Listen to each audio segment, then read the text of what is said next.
నాడు గెలిసిన నేత జననేతవు నువ్వన్నా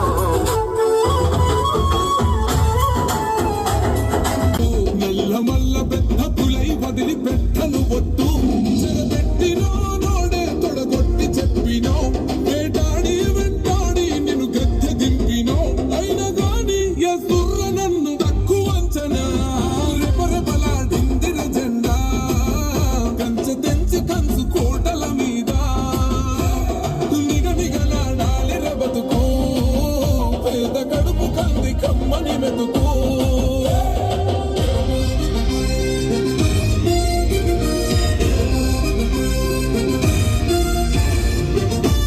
కాలేదు.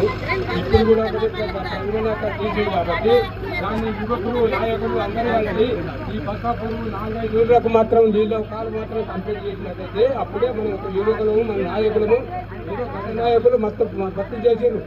అని ఇప్పుడు యువకులు అందరు ముందు కాబట్టి మీరందరూ ముందుకు ఈ 4-5 రోజులకు ఈ కాలు ఒకటి కంప్లీట్ చేసినట్టయితే అప్పుడు మహేంద్ర కానీ రేవంత్ రెడ్డి కానీ వీళ్ళ ప్రభుత్వానికి అందరూ సహకరిస్తారు, ప్రతి ఒక్కరు చేయగలుగుతారు. అది మాత్రమే కంపల్సరీ. కాలువలు మాత్రం 4-5 కాలువలు మాత్రం కంప్లీట్ చేసే ప్రయత్నం చేయండి మీరందరూ యువకులు.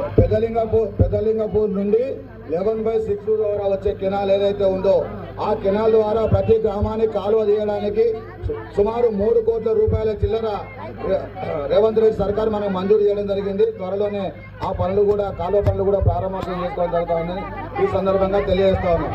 ఇప్పుడు అందరూ ప్రదీప్ జెండా జై కాంగ్రెస్.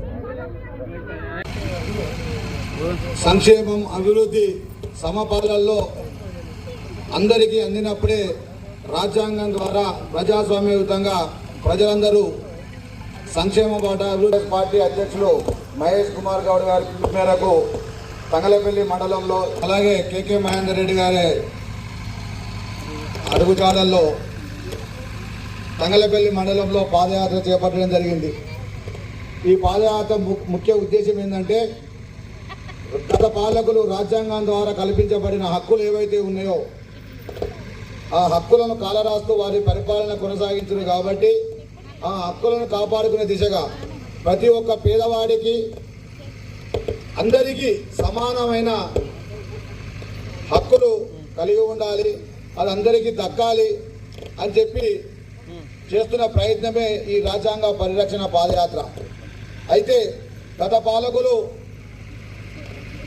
కుటుంబ ప్రీతితోని అలాగే బంధు ప్రీతితోని కేవలం నిరంకుశ పాలనకు తెరదీస్తూ దోపిడీ ధ్యేయంగా నిరంకుశ పాలనతోని ఎక్కడికక్కడ భూ కబ్జాలు చేస్తూ వృద్ధాప్య పింఛన్లు కావచ్చు లేకపోతే వితంతు పింఛన్ల మీద కూడా కమిషన్లు తీసుకోవడం, అలాగే ఆ కాలంలో దొడ్డు బియ్యం ఇస్తే ఆ దొడ్డు బియ్యాన్ని కూడా రీసైక్లింగ్ ద్వారా దోపిడీ చేయడం, ఇలాంటి కార్యక్రమాలు చేస్తూ మాలాంటి ప్రశ్నించే గొంతుకలను అణచివేసే ధోరణిలో చేపట్టారు.